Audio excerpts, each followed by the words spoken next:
Rwanda's economy was badly affected by the massive genocide of 1994. Industrial plants and other businesses were affected by the loss of both material and human resources. The first 3 years after the genocide saw 75% of factories affected return to production by 1997. Continued efforts have greatly improved the country's economy and its stability. Currently, the investment climate is very positive, and Rwanda ranks at the top in the region with a major increase in private investment. There have been a number of reforms, including government institution reforms that took place, and that's why the establishment of the Rwanda Development Board came in. And the idea of having RDB was like a one-stop center that can facilitate investment promotion in this country. Any positive result from the private will definitely impact in one way or another, the economy of the country and the life of people. So we are stakeholders anyway, on the positive or the negative side. And that's why strengthening that relation with private becomes so critical. Rwanda's economic sector is currently driven by mining, construction, energy, agriculture, agro-processing, hospitality, and tourism. These sectors contribute over 90% of Rwanda's annual income. Rwanda is constantly looking for partners with experience to accelerate the growth in these sectors. So far, Germany has provided more than 700 million euro, and one of the key pillars of our cooperation has been the area of technical and vocational education and training. Germany has a comparative advantage in this area due to the fact that we have a dual system in Germany of in-company training, which has proven to be the backbone of a strong German economy. Agriculture has always been the staple of Rwanda's economy. With the push towards adding value, agro-processing is increasing the number of people making a living from farm produce. This has seen a significant expansion of the private sector as employers in Rwanda. The mission of PSF, one is effective advocacy for the private business and create a vibrant business community. In terms of taxes, reducing the taxes, in terms of removing any trade barriers, NTBs, in terms of advocating for markets, open up the markets, privatize some of the public sectors to the private sector. As the private sector grows, the need for space to live and work is driving the construction sector quickly, with a constant need for professional and accessible labor as more investors choose Rwanda. New technology is continuously being employed to encourage efficiency and sustainability.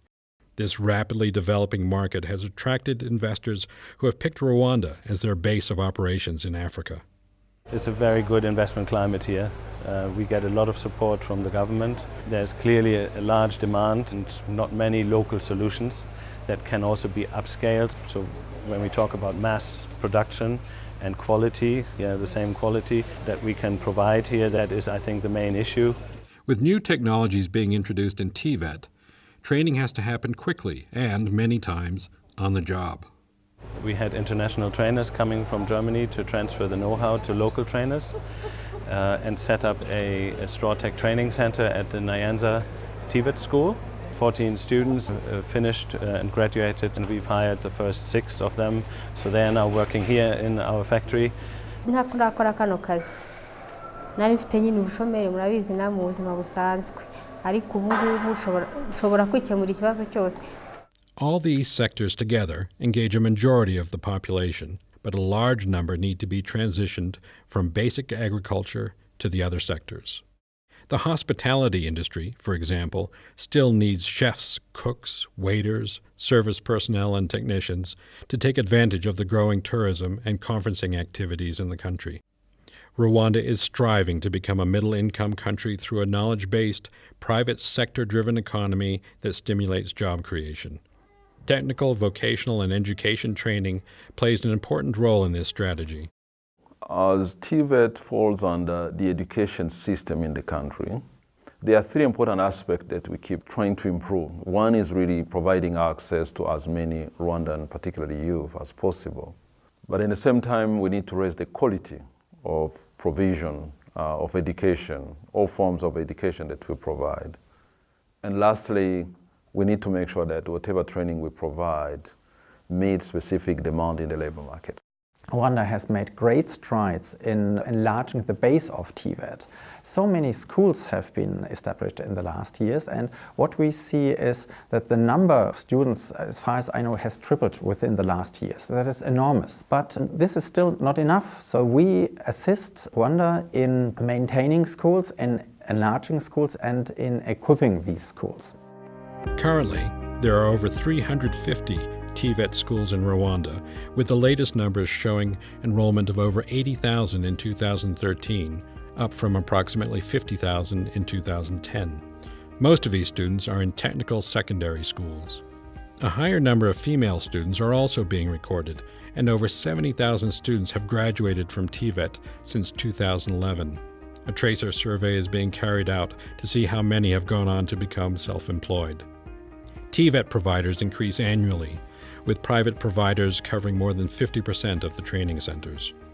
In the beginning, when we started, we get excellent advice from WDA how to start the school, but the challenge was how to put it in practice, how to link the training as close as possible to the market needs, to the needs around. And what we try to do is to always look into the field, what is needed outside of the school at the moment, but also what could be needed in the future.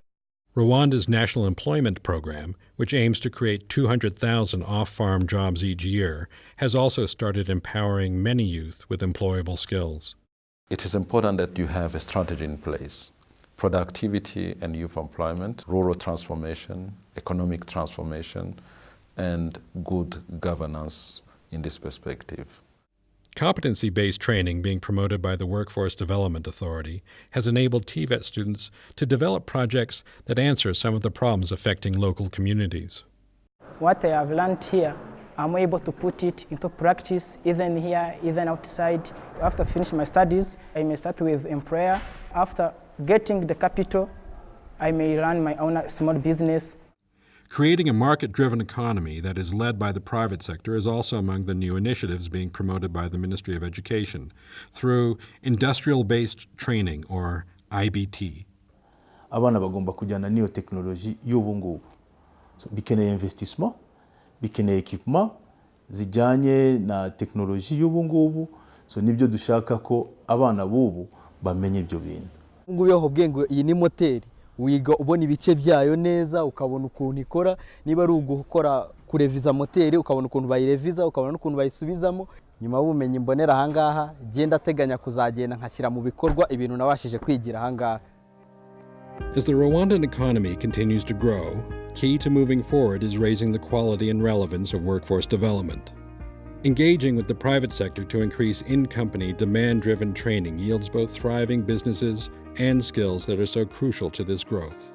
We invite you to join us in exploring the possibilities.